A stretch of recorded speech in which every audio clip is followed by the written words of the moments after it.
वाली हंस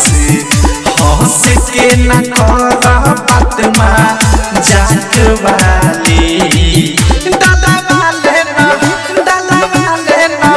डाला वाले रंग पियर की फराक वाली डाला वाले रंग पियर की फराक वाली डाला वाले रंग पियर की फराक वाली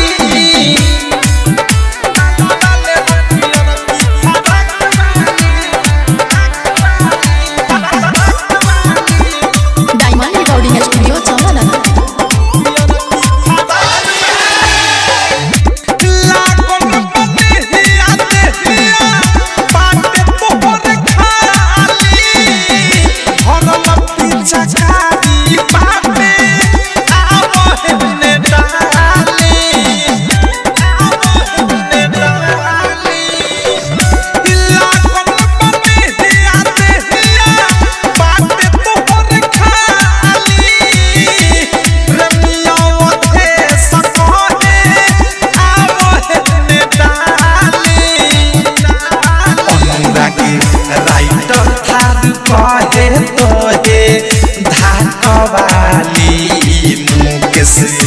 सुबोध कहे तोहे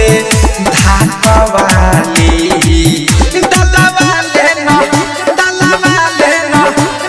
वाले रंग पियर की फराक वाली डाला वाले रंग पियर की फराक वाली डाला वाले रंग पियर की फराक वाली अरे हम कुछ करिले त मानता रे पूरा तू कहे फेंकता रे राखिया पूरा उली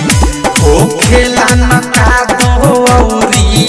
पाक वाली होली हो खेला न का दो औरी पाक वाली डाला वाले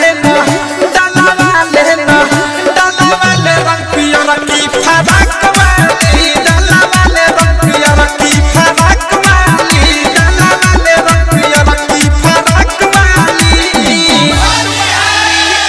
आरसीएम म्यूजिक न्यू ऐप अभी डाउनलोड कीजिए हमारे गूगल प्ले स्टोर से और पाए भोजपुरी लोकगीतों का एक से बढ़कर एक ऑडियो वीडियो सॉन्ग